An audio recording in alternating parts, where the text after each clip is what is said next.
This is the Louie Tee Network.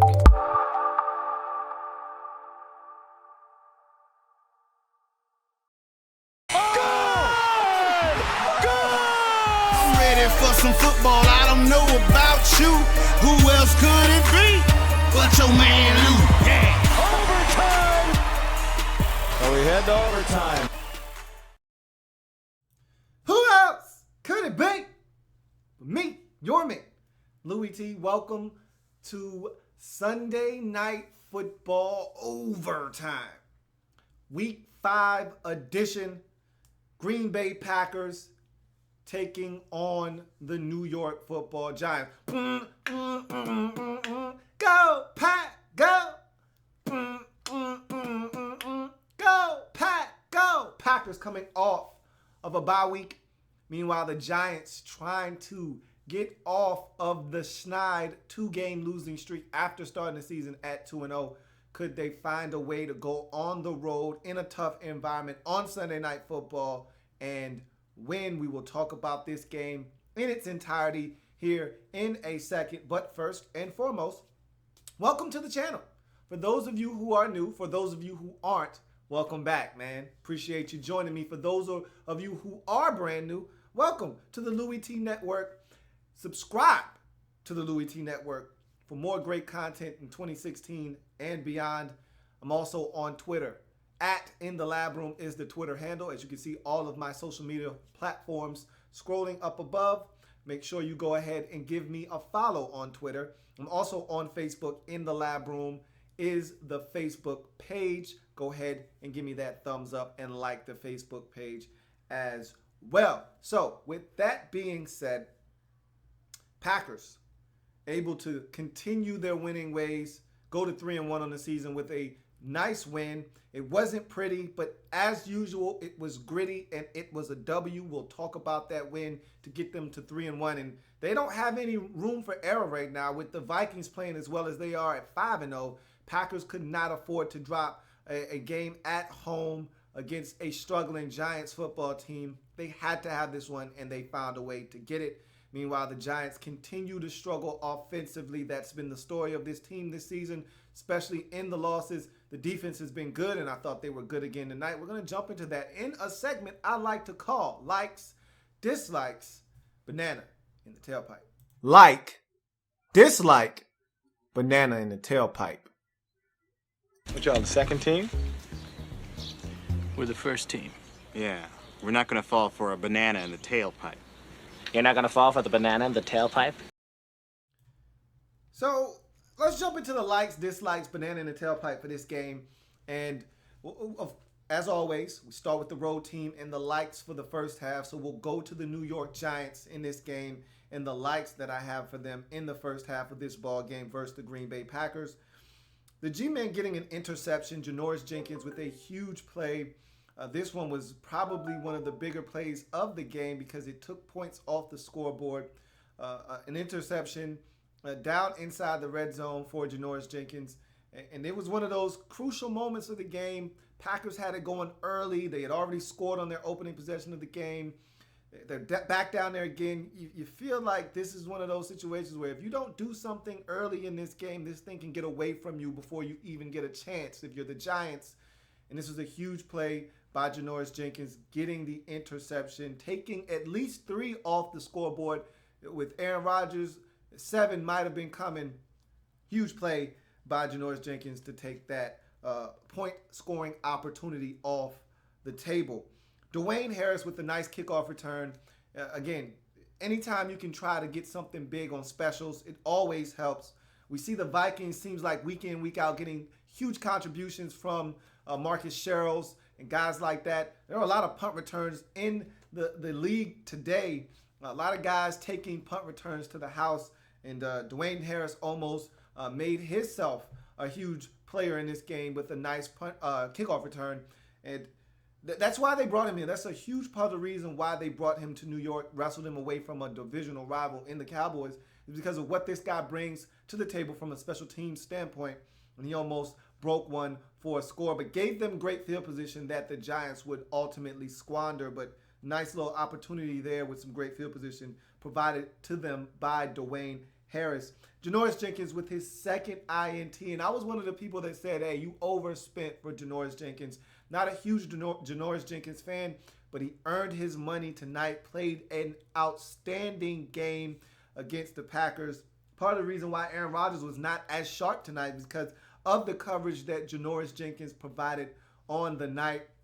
Thought he was fabulous in this game, and his 2 first-half interceptions really kept the Giants in this game, because without them, this game could have gotten out of hand in the first half. You go to the first half lights for the Packers. The opening drive, and Aaron Rodgers performed one of the greatest play-action fake handoffs I've ever seen in my entire life. Literally, he sold the fake. He stuck the hand out there with no ball, of course, back turned to the defenders. They can't see it. And then he even turned his head as to look like, hey, okay, yeah, I gave the ball away. There's nothing here to see.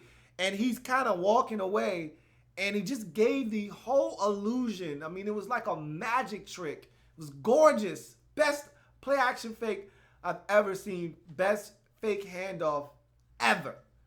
And he sold it on that play, helped set up the touchdown pass to Jordy Nelson to get them, and that was a hell of a catch by Jordy Nelson. And I talked about Air Jordy and the impact that he has on this team. I talked about it all last year, about how much of a difference maker he is to this offense. Without Jordy Nelson, you just don't understand. And I talked about the struggles of the Packers early in the season, and everybody was like, oh, is Aaron Rodgers starting to be washed up? What about this Packers offense? I said, relax. Once him and Jordy get on the same page, it's going to open up things for Davante Adams and for Randall Cobb. Everybody fits back into their proper slots, and this offense will get back on a roll. And they're starting to slowly work their way back in. And when you come off of a bye week, you can either come off rejuvenated and refreshed, or you can come off of a bye week a little rusty. And at times they looked rusty in this game, but give some credit to the Giants defense. They played well in this game. We'll talk about them a little bit later on, but love the opening drive. They get in the end zone. Great catch by Jordy Nelson, a.k.a. Air Jordy. Eddie Lacy. Thought Eddie Lacy was a rumbling, stumbling, bumbling man in this game, and he was running over guys, and he was being patient as a runner, going outside, nope, going back inside, picking his spots, stiff-arming defenders. He looked like the Eddie Lacy that we've come to know and love in Green Bay before going out with an ankle injury in the second half. We'll talk about that. But before he left this game, 11 carries, 80-some-odd yards. Eddie Lacy was doing his thing, was well on his way to 100 yards in this game. He was doing yeoman-like work in the first half. Davante Adams, also on my likes list in the first half. Look, I talked about the presence of Jordy Nelson and what that means for this Packers offense. One of the guys that's the biggest benefactor of that is Davante Adams. Who out there, raise your hand, show of hands, who out there thought that Davante Adams dropped the ball last year? Thought he was a little suspect last year? I did. The reason why is because too much was being expected of him. And you would love to see your young receiver that you spent a second-round pick on rise to that occasion and take that bull by the horns and say, I'm the guy. No, Jordy, don't worry about it. I got it. In his second year, you're hoping, after what we saw in his rookie season and what he did against the Cowboys in the playoff game that year and all of the things that he had done, you were hoping that he was going to step up and be that guy last year, and he just wasn't. He wasn't comfortable being the guy. And so now he doesn't have to. That responsibility has been put back on 87, and now he can go back to just being a role player where he thrives and flourishes, and you saw it tonight. Davante Adams is going to be a playmaker for this Green Bay Packers team moving forward. I thought he had a really strong night in this football game. The touchdown catch, a number of other plays. He's going to be one of the guys that Rodgers looks to make big plays in this offense, and he's going to deliver. Kyler Fackrell, look at the rookie. This is the second game I've watched, second time I've seen Kyler Fackrell get in there and get a sack. This time he went in and reached in the cookie jar, got the cookies out of there. Kyler Fackrell out of Utah State making some impact plays as a rookie. Love to see young guys getting in and making a difference. He did that at the end of the first half, helped the Packers get a field goal going into the halftime break. Let's go to the dislikes for the first half. Olivier Vernon, personal foul penalty early in the ball game. It is what it is. You know, you hate to see those types of penalties, especially when it aids a team like Green Bay. They don't need your help. They're good enough as is. But, you know, sometimes those types of things, they happen. But got to be better, especially on the road against a team that's better than you in the Green Bay Packers. You can't afford to have those types of mistakes if you're Olivier Vernon. DRC and Eli Apple go down with injuries. Now, DRC, Dominique Rodgers-Cromartie, would return to this game. However, Eli Apple would not. Both suffered groin injuries, but DRC was able to come back. Eli Apple was already nursing an injury and was thought to be a guy that was on the fence as to whether he would play in this game or not play in this game. He played, but he did not last long, injuring his groin and having to leave this ball game. So they were already thin in the secondary coming in. Those two getting injured did not help the cause. But like I said, Dominique Rodgers-Cromartie able to gut it out, come back in the game, and help this Giants defense for the remainder of the game. No pass rush in the first half of this game. I thought the pass rush was a lot better in the second half. But in the first half, it was non-existent. Aaron Rodgers had too much time to throw the football. There were other times where he would be back there so long that he said, you know what, to hell with it, I'm going to just run. And so the pass rush for the Giants was non-existent. There was no pass rush. And to me, that was a huge dislike because against a guy like Aaron Rodgers who doesn't mind extending, he will stand back there for 7 seconds if you're going to give him 7 seconds. And he will find someone, and with his arm, he will deliver the football, pinpoint accuracy, and get it to someone, even if he has to roll out of the pocket to extend a little bit longer after you've already given him 5 to 6 seconds in the pocket. He will leave the pocket and extend for another. You can't ask your defensive backs to cover that long. It's almost impossible. So the pass rush, I thought, was a huge detriment to this Giants defense in the first half of this ball game. Settling in the red zone, and it wasn't as much a red zone issue in the first half as it was just settling for field goals. They moved the football on a couple occasions in the first half, but they only were able to come away with field goals. And this has been an Achilles heel for the Giants this year, settling for field goals. Remember, against New Orleans, they only scored 16 points in that ball game. Turnovers were huge in that game for them. They turned it over 3 times, still won the game. Against the Redskins, couple of key miscues in the red zone, having to settle for a field goal. Eli throwing a pick in the red zone. Some mistakes in the red zone will cost you. Got to find a way to get it in the end zone.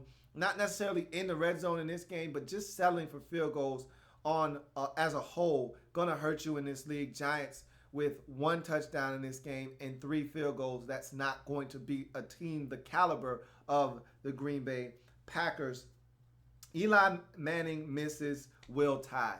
And this was one of those, and you heard Chris Collinsworth talk about towards the end of the game and how differently the game might have turned out had Eli hit a streaking Will Tye down the middle of the field, and probably would have been a touchdown. The Packers have been known for busted coverages early in this season. Marvin Jones had 205 yards on 6 catches. The number of busted coverages in that game. They're down their 2 starting corners. So you're going to have some miscues. You're going to have some mix-ups and some miscommunications back there with a lot of younger guys.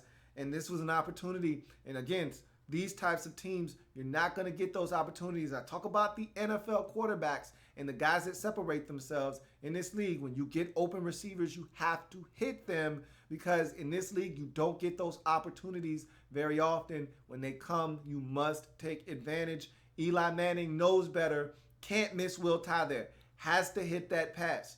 And he didn't. And that was a big, big miss the very next play. After missing Will Tye for potentially what would have been a touchdown, Eli Manning is hit by Kyler Fackrell and fumbles the football, which is my final dislike of the first half of the Giants. What a turn of events. You're talking about a 10-point swing. The Packers would go on to get a field goal before the half, whereas if Eli hits Will Tye, you're potentially talking about 7 points there. That's a miscue that you just can't afford to have on the road against a Green Bay Packers football team that just is stingy and doesn't lose many times at home. That's a big miss there. That was a game-changing play. Packers first half dislikes. The penalty that negates the Randall Cobb touchdown, the illegal shift penalty, that was huge. you know, those are the types of situations where you look back on and you say, come on, guys, you can't afford to have that happen. And if I'm not mistaken, on that drive, that might have been the interception thrown to Janoris Jenkins. So you take a touchdown off the scoreboard and you turn back around and you give it back to the Giants. So that's another one of those situations. The Packers, Aaron Rodgers does a great job of trapping teams with 12 men on the field, but this was one of those instances where because he was trying to go so fast to trap the 12 guys on the field, he didn't allow his own players to set. And because of them not setting, he got the 12 men on the field penalty, but it was all for naught because it was negated offsetting penalties because his men weren't set, and so you don't get the touchdown, and then you ultimately end up with a turnover a few plays later. Aaron Rodgers, 2 interceptions in the first half. That's my final dislike for the Packers in the first half of this game. Look, Aaron Rodgers not going to turn it over a whole bunch, but he made some mistakes in this ball game that allowed the Giants to keep pace with them, hang around, if you will, and give themselves a shot late in this ball game. This ball game had no business being close at the end. Literally, Packers needed a first down at the end to put this game away because of the mistakes made by Aaron Rodgers, because of some of the missed opportunities by the Packers in this game. And you could also say the same thing for the Giants. They made some mistakes that allowed the Packers to have a comfortable lead at the end and then have the ability to hold on and win this football game. So I thought both teams made some mistakes. Packers made some mistakes. Giants made some mistakes, especially in the first half. A lot of opportunities were missed. A lot of mistakes were made. And because of that, I thought that the Giants were allowed to hang into the ball game, and I thought the Giants didn't take advantage of some opportunities and allowed Green Bay to remain ahead of them. Let's get to the second half and the likes, and we go back to the Giants, and we talk about Janoris Jenkins. How can you not talk about the game that he had tonight? 2 interceptions. Thought he had bang-up coverage all night long. All night long. All night. Whoa.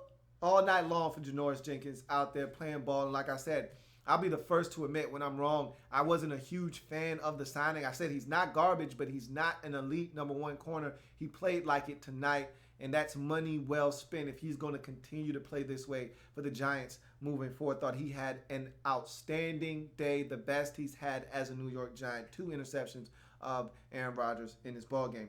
Defense. I thought the entire defense in the second half, and really the entire game, but especially in the second half, I thought the pass rush was much better in the second half. They stopped the run. Once Eddie Lacy got injured, they stopped the run a lot better in the second half of this game. And look, give them some credit. This game could have been gone at any point of the end of the third, early fourth quarter. All these field goals that the Packers had to settle for in this game, if one of those field goals is a touchdown, this game's over. And you're not even having the discussion at the end of the game of the Giants having a shot to get the football back with a chance to tie. Give the credit to the defense. They kept the Giants in this game. The offense didn't give them much help for much of the game, and yet you looked up and they were only down 2 scores at 23-9, and then boom, Odell Beckham with the touchdown gives them a chance, only down 1. Only thing you hate to see is you got a chance to get a stop at the end of the game, and you're not able to get it. That's the only thing that I would criticize the defense on in the second half, but I thought they gave this Giants team a chance when the offense wasn't trying to. The youngins is my final like for the Giants. Jarrell Adams at the tight end position looks good. Want to see him get more opportunities to play. I thought he made some good catches down the stretch. He's an athletic guy. He's big. He's long. He's lanky.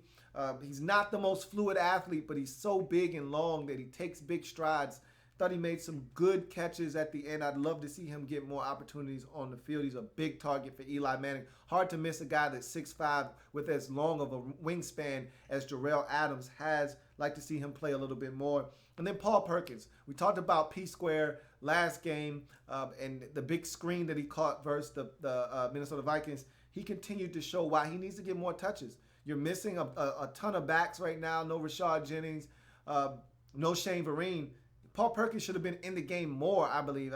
Look, Orleans Darkwa is okay. All right, he's nice, he's all right, but he's not real.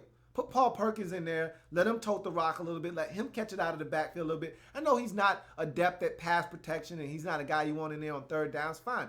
You stick Orleans Darkwa or somebody else in there for that. But let the young fella play a little bit more. I think he did some good things tonight as well, and I want to see the youngins get more snaps. You already got one youngin out there shining in Sterling Shepard. Why not let these other youngins on the field and see if they can't help you on the offensive side of the football as well? Green Bay Packers in the second half, their likes. Randall Cobb, tremendous night, led the Packers in receiving and had the big catch at the end of the game. It seemed like every time they needed a big catch, Randall Cobb was the man for the job on this night. And I've talked about everybody fitting into their roles because of Air Jordy. Randall Cobb, another one of those big beneficiaries of not having to carry as much of the load. Now he can become that third option that he once was in Green Bay when he was the second option. Now I think he's more of a third option, which is perfect for him in this offense because you're worried about Adams, you're worried about Nelson, and here comes Cobb gashing you in the slot. You got a linebacker on him. You got a safety on him. He can win those matchups one-on-one. You got a slot corner. He can beat him too. And that's where Randall Cobb can come in and be a big boost to this offense. You saw it tonight. Huge plays all night long by Randall Cobb. Mason Crosby. Got to give some love to the field goal kicker when he goes 3 for 3. It is the difference in this game. If he misses one or two of those kicks, it's a different ball game. But he knocked home all of his field goals in this ball game. Same could be said for Josh Brown on the opposite side for the Giants. He was also, I'll go ahead and throw him in there as a like for the Giants as well. He made his 3 field goals in this football game too. So field goal kicking was good on the night. Both kickers going 3 from 3 from distance. The defense for the Packers.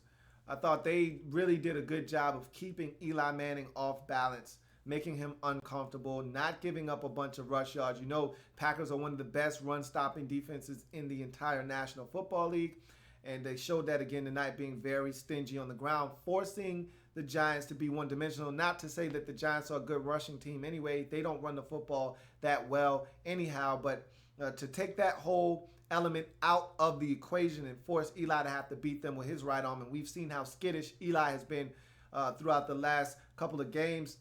Put that pressure and onus on Eli to beat you. The defense did that. I thought they played well, especially knowing that they were down both starting corners.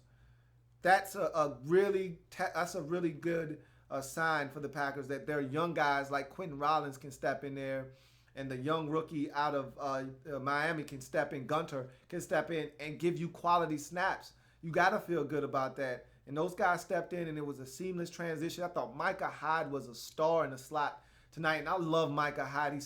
He's a Swiss Army knife. Whatever you need Micah Hyde to do, he can do it, and he doesn't complain. You need him to play safety. You need him to play in the slot. You need him to play out wide. You need him to blitz. You need him to come down and be an 8th defender in the box. Micah Hyde is everywhere, and he was that again tonight. I thought this defense just looked good for the Green Bay Packers, and that's not something we've been able to say the past couple of years, is that the defense can win them some games. The defense has played well early in this season and been the reason they've been in these ball games. And like tonight, a night where I didn't think the offense was all that sharp, the defense rose to the occasion and gave them an opportunity to put this game away late. Finishing the game with an offensive first down. I thought that was huge. Don't give the Giants back to football. They got a little bit of momentum. They just scored a touchdown, or their only touchdown of the night on the last possession. Don't give them back to football. Whether it's no timeouts in a minute and 30 left or whatever the case may be, don't give Eli Manning back the football. And that Randall Cobb first down on third down was huge. And how many teams around the league would have just handed it off 3 times, forced the Giants to use their timeouts, and gave them back the football with a minute and 57 seconds left and no timeouts? I know a lot of teams around the league that would have been very hesitant to put the football in the hands of their quarterback in that situation. But the Packers not only did it on third down, but they did it on second down too when they had the fumble to James Starks. We'll talk about that in a second. But that's big-time football.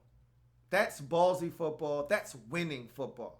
I know a lot of teams that would have been scared. Scared money don't make money. You want to win this game? Put the ball in the hands of your all-world quarterback and say, hey, go win me the football game. And that Aaron Rodgers did with the completion to Randall Cobb on 3rd and 9 for the first down to put this game on ice. So go to the dislikes, and we go to the second half. We go back to the Giants. The offense is on my dislikes list, and more specifically, not getting Shepard and Cruz. Victor Cruz, gotta throw it to Victor Cruz. Didn't see Victor Cruz all night for the most part. Don't even know if he had a catch. Might have only been targeted once or twice. Shepard had about a catch or two, but they were minimal gains. Look, the Packers came into this game down both starting corners, and you didn't exploit them in the secondary, and I didn't think that this offense was sharp at all in this game. I didn't think they did enough offensively to get their receivers. And this is second week in a row. I can understand it last week versus the Vikings. And even to a certain extent, I don't understand it because you got these weapons, spread the ball around. I can never understand how an offense can go the majority of the game without getting some of these guys involved. I would throw these guys hitches. I would throw these guys bubble screens, anything to get them involved in the action. You can scheme up ways to get guys touches. I didn't think the Giants did that at all for Victor Cruz nor Sterling Shepard. And those are some big-time playmakers for you. I thought he force-fed the ball, did Eli Manning, to Odell Beckham Jr. in this game. Beckham might have had 13, 14 targets in this game, only had 5 catches, which I'm not saying don't target him. He's a playmaker. You need to target him, but you also got other guys that can make plays, and I didn't think they targeted enough to these other receivers to give them opportunities to make plays in this ball game, especially against a banged-up Packers secondary. I did not think the offense for the Giants did enough in this ball game. The defense not recovering the fumble is my final dislike in this game. You get an opportunity with Shepard at the linebacker position. You get a gift. I mean, literally a layup from Packers running back James Starks. Nobody has touched him, and he just coughs the football up. And Shepard had a perfect opportunity to pounce on that and allowed Starks to get his hands back in there and get that football out of there and recover it. Missed opportunity there. That would have been some great field position in striking distance to tie this football game up. After what this defense had done all night long, you would have loved to have seen them get that fumble because they were the reason the Giants were still in this game. You would have loved to have seen them force that turnover there, give the football back to the offense and see if they could tie this game up. Second half dislikes for the Packers. Eddie Lacy's injury, his ankle. He was having a monster night, 8 yards per carry before the injury to his ankle. You just hate to see that because that's something that could linger with him. And they just had their bye week, so there's no more time off for the Packers the remainder of the season.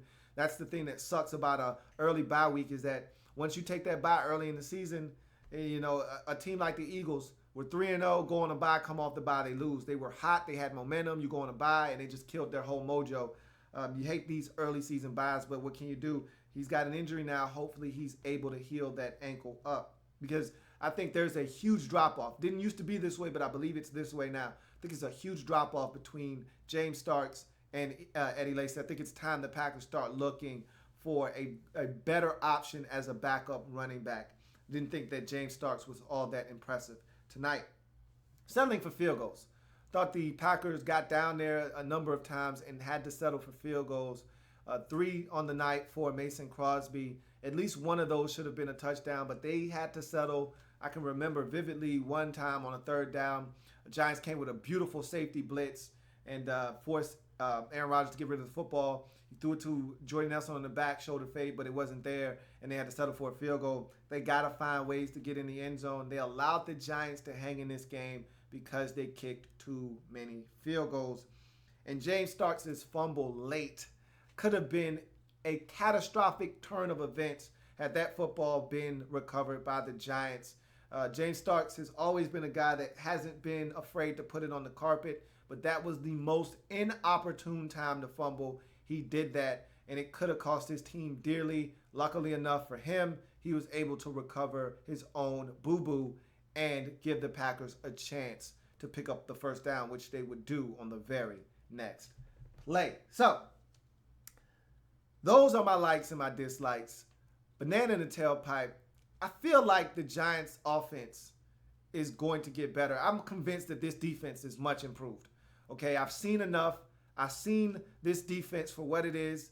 And in New York, their defense has been improved via the moves made in free agency. They went and bought themselves a defense. Good for them.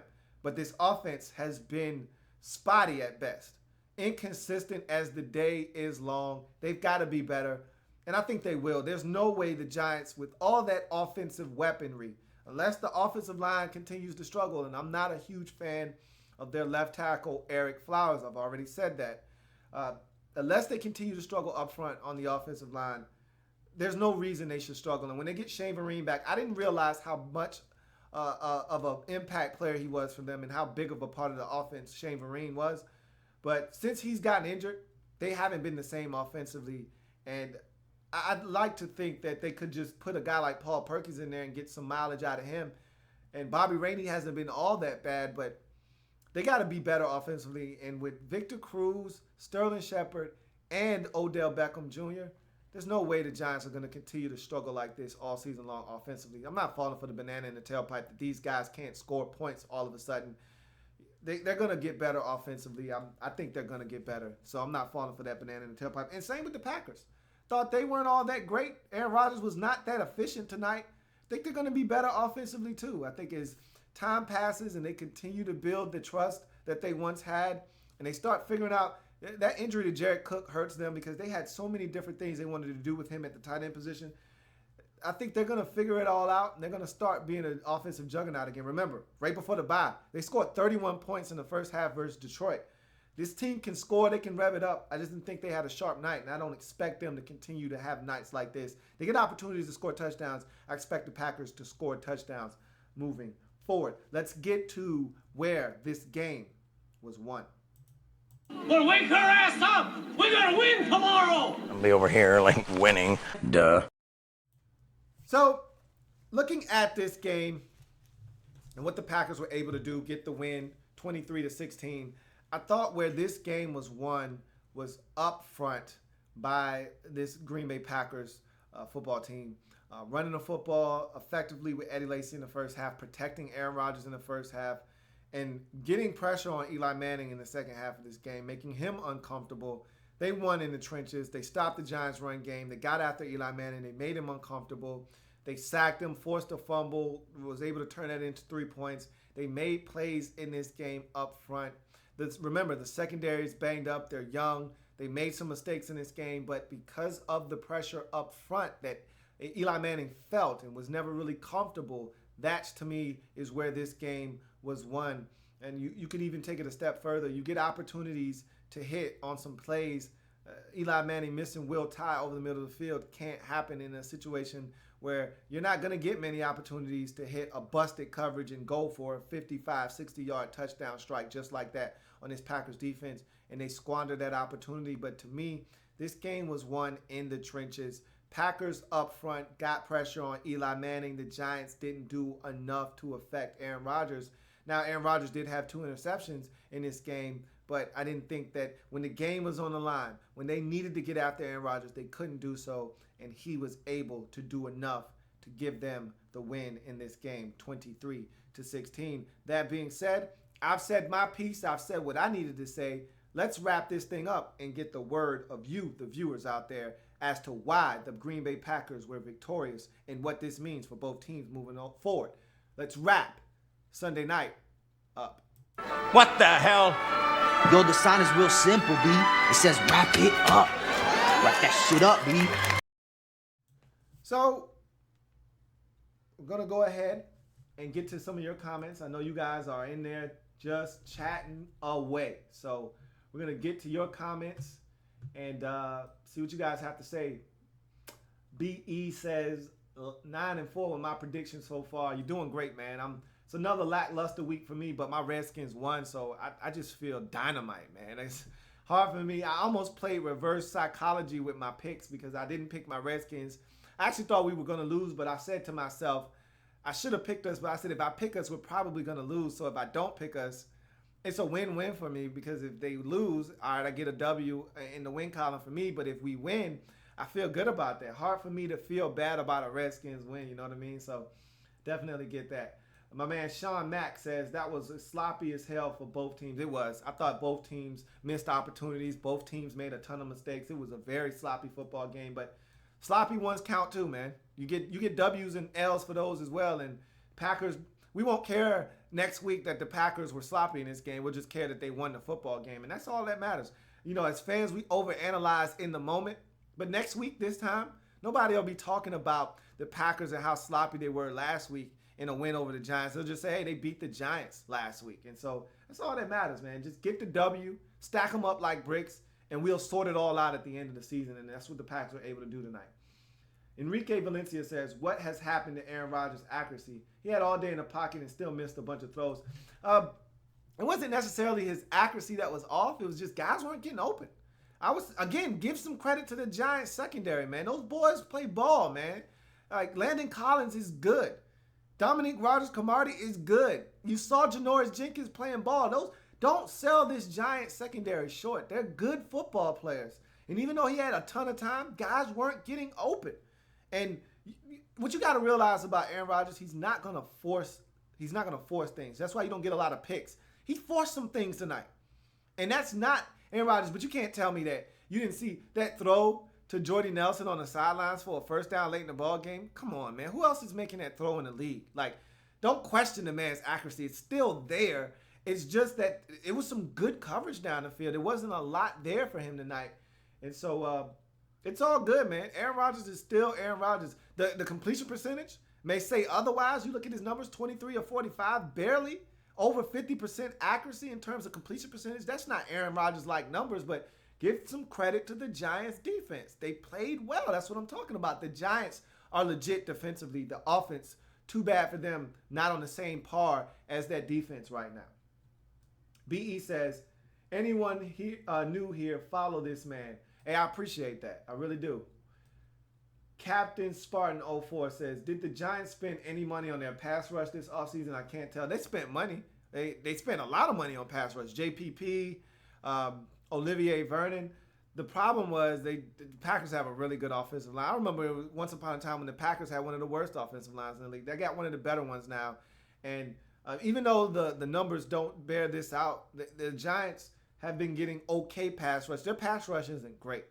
And I thought that Chris Collinsworth made a great point. The money that they spent on the interior on Snacks Harrison was to help shore up a porous Giants rush defense from last year, but it doesn't help you in the pass rush department. They're not collapsing the pocket. Jonathan Hankins isn't collapsing the pocket. It doesn't matter how good your edge rushers are if they're getting up the field with speed. If they, the best edge rushers in the league can bend the corner. Von Miller and these guys at a crazy angle and come from behind and get you. These guys aren't that. But what they are explosive pass rushers that can get up the field. And if you collapse the pocket and the quarterback doesn't have anywhere to step up, these guys are going to get to the quarterback. Well, they're not getting any interior pressure. So all that tackle has to do is wash them around the edge, which will allow the quarterback to step up and deliver the football in the pocket. So that's what happened tonight. But the Giants spent a ton of money on pass rush, believe it or not.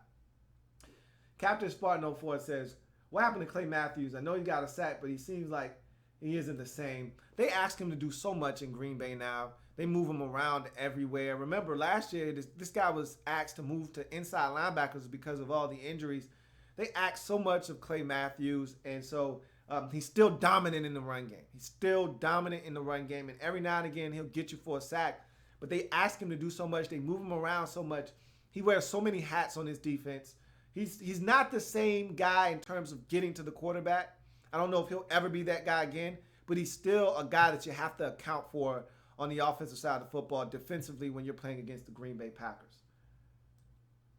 DG Production says, I know this isn't about the Falcons, but come on, Maddie. Ice is back for now anyway. How do you feel about them now? Thanks. We're going to talk about them more tomorrow when I watch the game. I haven't watched the game yet, so I can't really I don't want to sit here and talk about something that I didn't see. I'm not one of those type of guys that just go off of stats or numbers. I need to see it with my own two eyes. But they won the football game, and I saw Tevin Coleman. That's my new man crush right now is Tevin Coleman because I was such a huge fan of his at Indiana. I did not know Tevin Coleman could catch the football so well because I didn't see it at Indiana. He was just a home run threat at Indiana running the football. He's catching it out of the backfield, and the first time I realized he could really catch was against New Orleans a couple weeks back on Monday night where he was eating the Saints up in the passing game, and I'm watching him, and I'm like, wow, this guy is killing them in the passing game. So I'll have a lot more to talk about with the Falcons tomorrow and even on Wednesday when we discuss that breakdown of that game on Louie Tee Live. So I look forward to talking to you guys about it then. Ben Hoff says, all day for Aaron Rodgers to throw against that highly touted Giants front four. Line porn. Yeah. It was especially in the first half. I thought in the second half they did a lot better job of making Aaron Rodgers have to make quicker decisions. But in the first half, man, did he have all day. I mean, it was bad in the first half. I was surprised Rodgers didn't carve him up even more. Guys weren't getting open even more so because of the time he had. I mean, there was one play where he tucked it and ran, and he literally was back there for like 17 seconds, it seemed like. And then he just decided, you know what? I'm going to tuck it and run and pick up 11 on 3rd and 10. So, yeah, it was rough. Deron Johnson says, Packers look good tonight. They look good enough, man. It wasn't their best or sharpest performance, but a win's a win's a win in the National Football League. And anytime you win, it looks good. We can sit here and overanalyze and talk about it looked like this, it looked like that, they didn't do this, they didn't. I'm pretty sure the Packers know they got to improve upon some things they did in this game. But guess what? You do it with a Coke and a smile and a W. And every day of the week, any team in this league will take the W and make corrections with that win versus having to do it when you just took an L. First name, last name says, how do you think Jordy Nelson played? I thought he looked good. You know, he's still coming back from that injury, so I don't think that he still got the explosiveness that he had before the injury, but he's getting back there. Every week he gets better and better. Jordy Nelson already has 4 touchdown passes this season, 4 or 5. I want to say it's 4. It could be 5.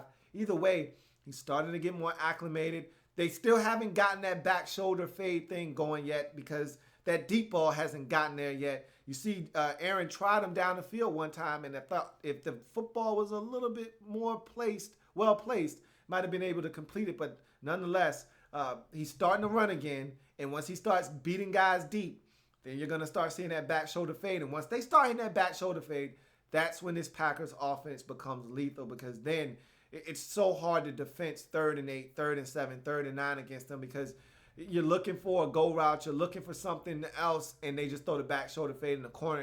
Isn't even aware that the football is on the way. So there's some things that they still got to fine tune. But hey, winning is what you want to do while you're trying to fine tune those things, and that's what the Packers are doing as we speak right now.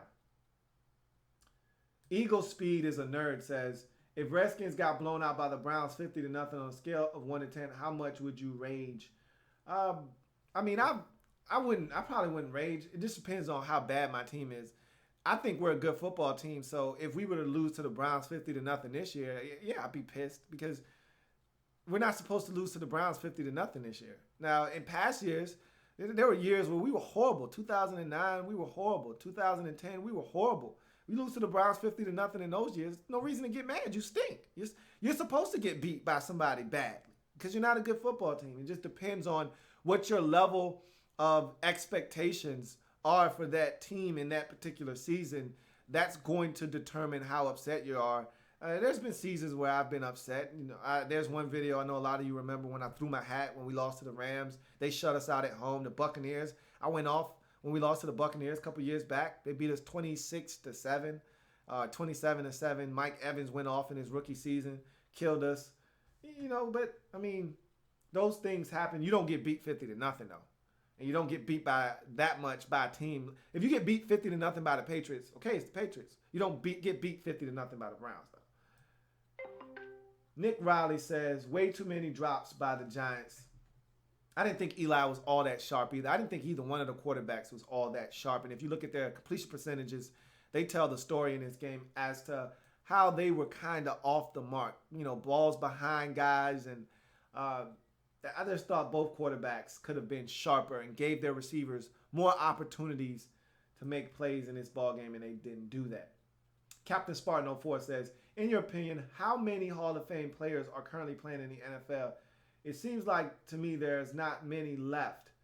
Well, there are plenty, because you got to remember, there's a number of quarterbacks that are going into the Hall of Fame that are playing right now. You know, you just saw Peyton Manning retire. Tom Brady's a surefire Hall of Famer. Ben Roethlisberger, Drew Brees. Those are all Hall of Fame quarterbacks. Phillip Rivers, Hall of Fame quarterback. I mean, you're talking about a number of quarterbacks that haven't passed the torch yet. Aaron Rodgers, Hall of Fame quarterback. I mean, so just at the quarterback position, I just reeled off 5 or 6 guys that are going into the Hall of Fame. When they're up, you know, when they're eligible to get in, they're going to get in. Receiver-wise, you probably got a couple of guys that, they're at that point in their career where you can start to make some declarations about him. Antonio Brown, if he keeps this up, Hall of Fame player. Julio Jones is probably, if he continues, he's got to stay healthy because he's one of those big receivers. Those guys tend to wear down quickly, but if he stays healthy, he's got Hall of Fame written all over him as well. I think at the one position where you don't see a lot of those guys in the league right now is at running back. There are not a lot of running backs that are Hall of Fame worthy. Adrian Peterson is the one guy that comes to mind for me as far as Hall of Fame running backs, but everybody else I think is either young or disposable at the running back position right now. Offensive line-wise, I don't know if we've got any guys that have reached that point in their career where you look at them and say he's a Hall of Famer outside of Joe Thomas. But other than that, I think everyone else is guys that are trying to get to that point. Trent Williams, Tyron Smith, that entire Cowboys line for that matter, all young, all really good. If they play the way that they're playing right now for the majority of their careers, you're talking about more Hall of Fame guys potentially there. I mean, I can sit here and have that conversation with you all day long. On the defensive side of the football, I don't know if we got any Hall of Fame defensive linemen right now. I mean, Julius Peppers may get in eventually down the road. There aren't many Charles Woodson type guys left where he's getting in when he retires. But there's I'm pretty sure if I sat here and thought about it, gave it some serious thought, I mean, we could run off probably about 30 guys that could potentially be Hall of Famers when their career is done, and that's a lot. Caleb Hazard says, how about them Raiders, though? Hey, they got to win, man. They got to win. It was not pretty, and you continue to give up a ton of points. But you got to win, and that's all that matters. Bottom line. And that's the bottom line because Louie T said so.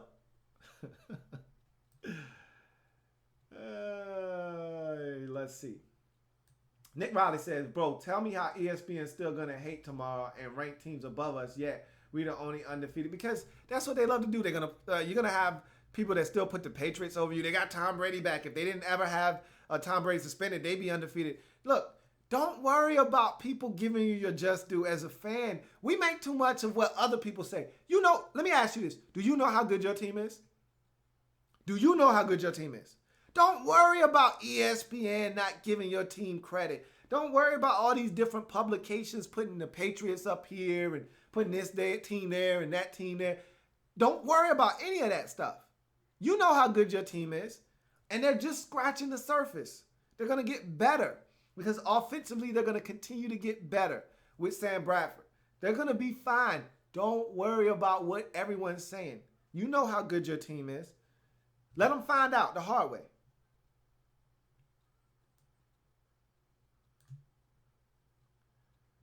All right, so I think I got all of your comments knocked out. Let's see if I got anything on Twitter. And it looks like I do, so let's make sure we clean that up. At Jumbo Mambo says, 512 says, which team do you think is doing good so far in the AFC South? I look at this division, and that's going to be a big one on Sunday night next week. That's for the division lead. The Colts, they won, but they weren't impressive. I haven't watched the game, but it's the Bears. It's Billy Ho. You had to come back late to win that game at the crib. No. It's one thing when you get your ass raped by the Vikings. They're one of the best teams, if not the best team in the league. You go on the road and you lose to them. There's no shame in that. There's no shame in that. What is shameful is, look, you got the W, but this Colts team continues to frustrate me. You lose to Jacksonville last week. You beat San Diego. Could have lost that game easily. You lose to Denver. No shame in going on the road and losing to Denver. They've played a tough schedule too when I think about it, but no excuse to lose to Detroit at home in week 1. Then you go on the road and lose to Denver. Again, no reason to be shameful over that. That's a tough team in a tough environment. You gave it a run. You didn't get it done. It's okay. It happens. Then you come home. You get your first one of the season against San Diego. And then you got a chance to get back to 500. This was the one that really frustrated me. Because if you want to win this division, you got to beat Jacksonville. You gotta beat Jacksonville. You got to beat Tennessee. If you want to win this division, you got to beat Jacksonville and Tennessee. Simple as that. And it's one thing to play Tennessee and lose. Okay, Tennessee is tough. You play Jacksonville in London. Beat those boys in London. That's a neutral site game. And I know it's a home game for Jacksonville. And I know they go over there every year. So they probably got more fans over there than you do. I don't care. Win the game. And even though the Texans are 3-2 and they got smoked today, still the best team in that division to me. Still going to win that division when it's all said and done. And I thought the Indianapolis Colts were going to come back this year and reclaim this division. And the offensive line still stinks. That defense isn't any good. And they're still struggling up front to protect Andrew Luck. And he's having to do everything offensively by himself. And that's not what they signed up for in Indy. Simple as that. I still think the Texans are the cream of the crop. They're going to prove it next week on Sunday Night Football when they play the Indianapolis Colts. So right now, you ask me who's doing good in the AFC South. It's just the way that it's set up. It's Texans first, it's Colts second, and then the Titans coming in third. And then right now, the Jacksonville Jaguars are bringing up the rear in that division. It is what it is. That's how that division looks, and that's the way the division is playing out right now. See if I got any mentions before we move on. I think I got a couple more comments before we get out of here. All right.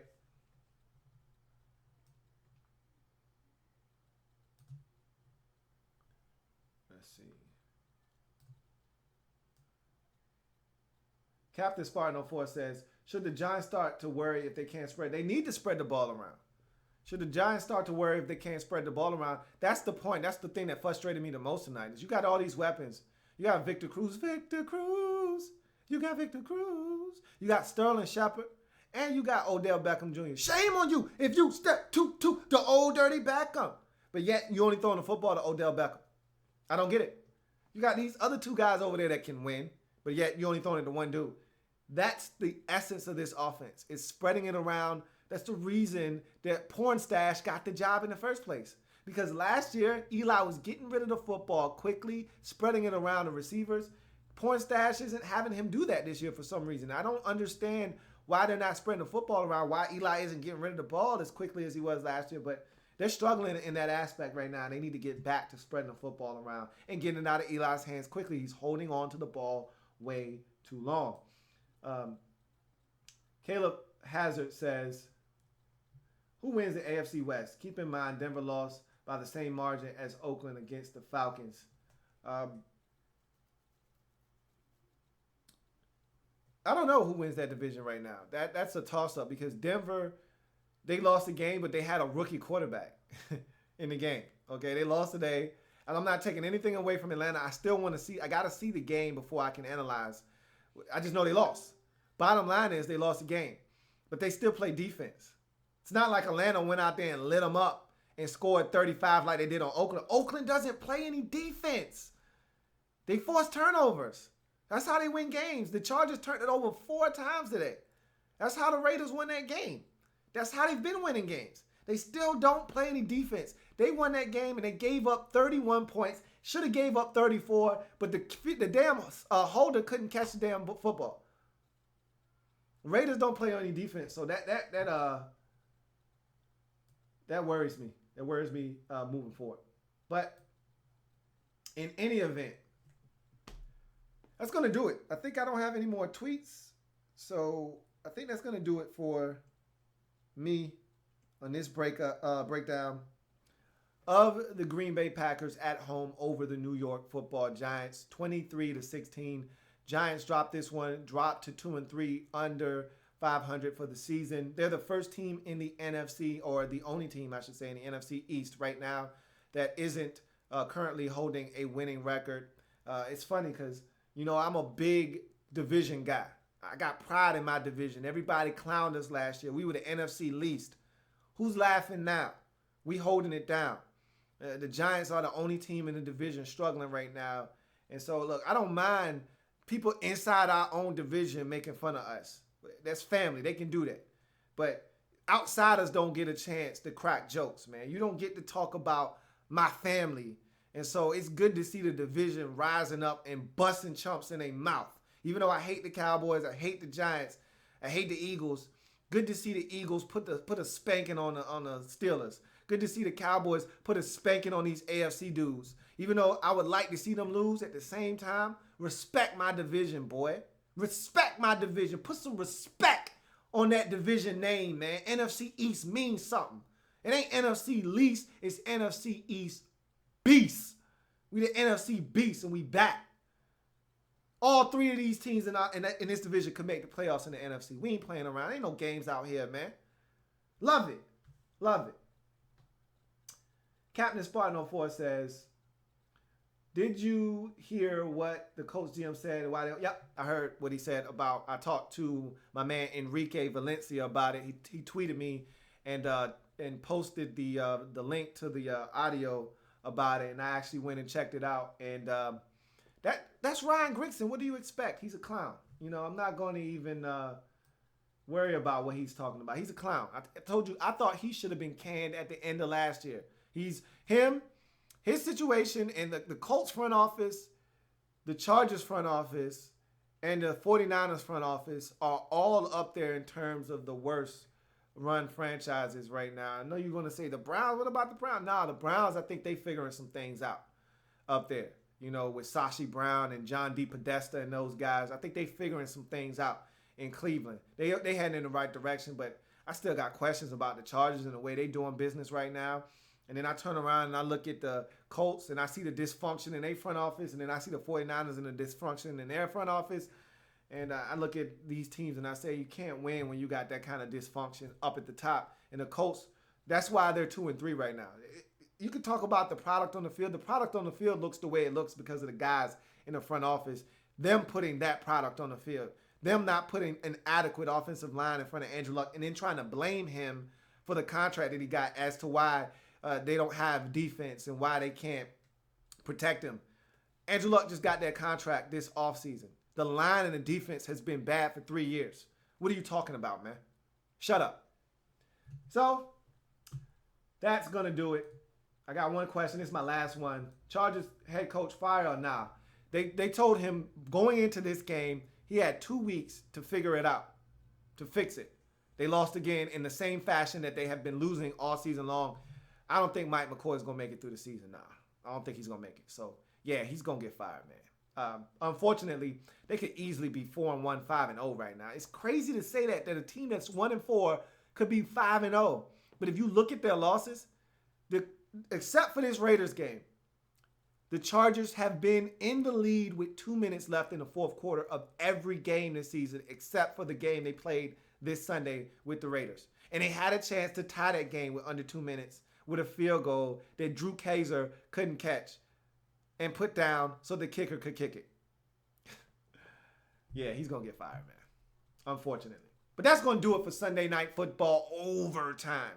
If it happens in the National Football League, whether big or small, we cover it all here in the lab room. Come back and join your man Louie Tee as I continue to break down anything and everything in the National Football League. It's been fun, guys. Love the chat and love you guys participating. For all of you out there watching, all of you out there participating, thank you, thank you, thank you. This is your man Louie Tee signing off. And remember, we're changing the game one live feed at a time. Packers get the win, 23-16, go to 3-1 on the season. Do their best to try to keep pace with the red-hot Minnesota Vikings, who have a bye week. So if the Packers can continue to win, they will make some ground up next week. Meanwhile, the Giants drop 2-3 on the season. After starting 2-0, the slide continues. 3 consecutive losses for the Giants. Let's see if they can get out of the funk somewhere in the near future.